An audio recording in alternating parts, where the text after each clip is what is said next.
இன்னைக்கு எபிசோட் சும்மா வேற லெவல்ல இருக்க போகுதுங்க. நம்ம பாண்டியனோட கரை திறப்பு விழாவுக்கு ஐயனார் குடும்பமே திரண்டு போய் நிக்கிறாங்க. பாண்டியனும் சும்மா விடல. கடைய பிரம்மாண்டமா ரெடி பண்ணி வச்சிருக்காரு. உள்ள போன எல்லாரும் கடையோட அழக பார்த்து மிரண்டு போய் பாண்டியனை பாராட்டி தள்ளுறாங்க. ஆனா கூட்டத்துல நிலா கண்ணு மட்டும் வேற எங்கேயோ போகுது. ஆமாங்க, கடைக்கு என்ன பேரு வச்சிருக்காங்கன்னு ஆர்வமா போர்ட பாக்குறாங்க. பார்த்ததுமே நிலா முகத்துல அப்படி ஒரு சந்தோஷம். உடனே சோழனை கூப்பிட்டு இங்க பாருங்களேன்னு காட்டுறாங்க. சோழனும் என்ன இவ இவ்வளவு ஹாப்பியா இருக்கா, ஒருவேளை இவ பேரை வச்சிருப்பானோ நினைச்சுக்கிட்டே போய் பாக்குறாரு. பார்த்தா அவரும் செம ஹாப்பி. அடுத்து நடேசனும் சேரனும் என்ன பேருன்னு ஆர்வமா பாக்குறாங்க. போர்ட பார்த்ததும் சேரன் அப்படியே உறைஞ்சு போய் நிக்கிறாரு. கண்ல இருந்து ஆனந்த கண்ணீரே வந்துருச்சு. ஏன்னா தம்பி பாண்டியன் தன்னோட புது கடைக்கு அண்ணன் சேரன் பேரை தான் வச்சிருக்காரு. இத பார்த்ததும் சேரன் எமோஷனல் ஆகி நிக்க, குடும்பமே சூப்பரான பேரு, சரியான முடிவுன்னு பாண்டியனை தூக்கி வச்சு கொண்டாடுறாங்க. இங்க இப்படி சந்தோஷமா போயிட்டு இருக்க, அங்க நம்ம வானதி வீட்டுல அவங்க அம்மா கூட சண்டை போட்டுட்டு விறுவிறுன்னு கடை திறப்பு விழாக்கு வராங்க. மனசுல ஆயிரம் கனவு. கடைசி கொஞ்ச நாளா பாண்டியன் நம்ம மேல அவ்வளவு பாசமா இருக்கான், கொஞ்சிறான், மொத்தம் கொடுக்கறான், கண்டிப்பா கடைக்கு நம்ம பேரை தான் வச்சிருப்பான்னு பெரிய கற்பனையோட வந்து இறங்குறாங்க. ஆசையா அண்ணாந்து போர்ட பார்த்தா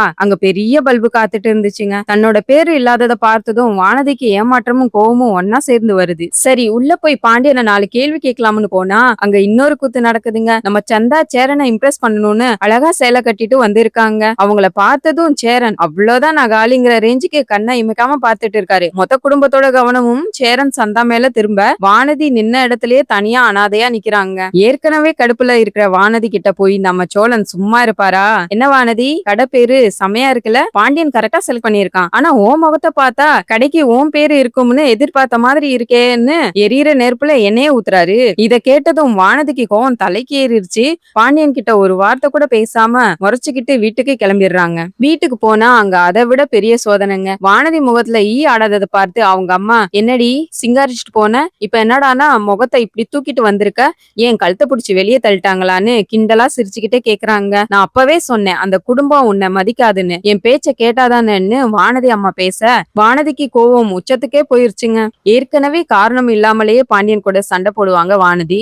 இப்ப சண்டை போடுறதுக்குன்னே தொக்கா காரணம் கிடைச்சிருக்கு. சும்மாவே ஆடுவாங்க. இப்ப சலங்க வேற கட்டி விட்டாச்சு. இனி பாண்டியன் நிலைமை என்ன ஆக போகுதோ, பாவம் அவரு என்ன சொல்லி வானதியை சமாளிக்க போறாருன்னு இனி வர எபிசோட்ல வெயிட் பண்ணி பாப்போங்க. இந்த மாதிரி சுவாரஸ்யமான சீரியல் அப்டேட்ஸ் உடனுக்குடனே தெரிஞ்சுக்க மறக்காம நம்ம சீரியல் எக்ஸ்பிரஸ் சேனலை சப்ஸ்கிரைப் பண்ணிக்கோங்க.